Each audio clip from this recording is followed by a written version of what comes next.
দেখেন অনেক কষ্ট করে এই সুন্দর করে আশেপাশে সাফ করে জঙ্গলগুলো সাফ করে এই আপাতত এই সিম গাছ লাগাইছিলাম। দেখেন সিম গাছগুলো অনেক সুন্দর হয়েছে। ঠিক আছে না? একটু একটু একটু কাছে আইনা দেখা। হুম। এই যে এই সিম গাছগুলো অনেক সুন্দর হয়েছে।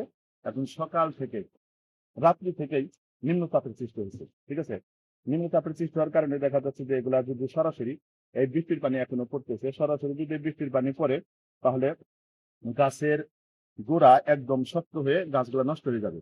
যার কারণে গাছের গোড়ায় যেন মানে সরাসরি বৃষ্টির পানি না যায়।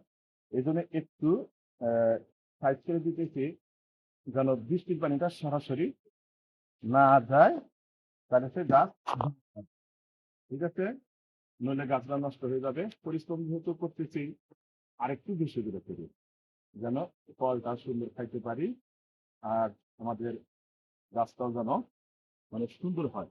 ঠিক আছে? আজকের দিনের জন্য অর্থাৎ যে কয়দিন বৃষ্টি নামবে সেই কয়েকদিন আমরা এইভাবেই রেখে দেবো। ঠিক আছে?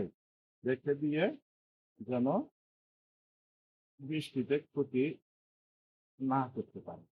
ঠিক আছে? যারা এই কৃষিজীবী ভাইরা যারা আছেন, যারা ছোট ছোট সুন্দর পালান আছে, তারা অবশ্যই বৃষ্টিকে প্রোটেক্ট করার জন্য একটু কিন্তু পরিশ্রম করতেই হবে, নইলে কিন্তু হবে না। ঠিক আছে?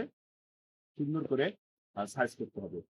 অলস অলসতা দেখাবেন, ফল পাবেন না। ঠিক আছে? এই যে আর বৃষ্টির পানি উপর যা কয়টা হিসাবে ফোটা, আর কিন্তু বৃষ্টির পানি ভিতরে চলে গেল না, যার কারণে মাটিটা সুন্দর থাকবে। এই আঙ্গুর গাছ শক্তিশালী গাছ, তো এটা বাঁচানোর দরকার নাই।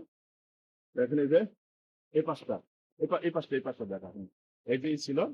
এখন এগুলা আমরা কি করব, এই যে বেগুন গাছ রাখছি, বেগুন গাছ লাগছে, এটাতে পানি পড়তেছে, অনবরত পানি পড়ছে।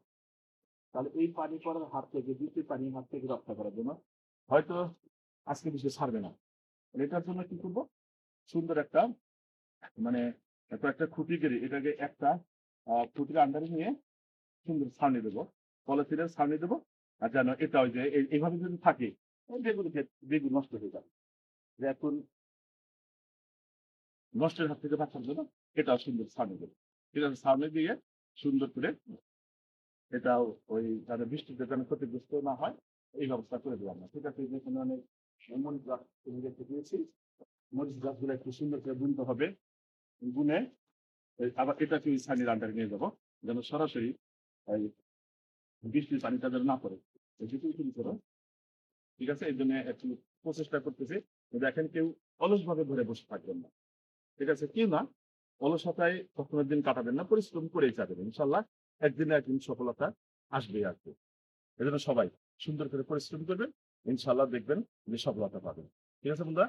তো এইভাবে আজকে যারা মানে বিভিন্ন ধরনের সবজি চাষ করেন, ছোট ছোট খামারি যারা, তারা অবশ্যই একটু পলিথিনের আওতায় নিয়ে আসেন, পলিথিনের ছাউনি নিয়ে আসেন, ছাউনির নিচে নিয়ে আসেন, যেন এগুলা ক্ষতিগ্রস্ত না হয়। তাহলে দেখবেন যে ইনশাল্লাহ সবজিগুলোর চাহিদাটা মিটানো যায়। ওকে, আল্লাহ হাফেজ।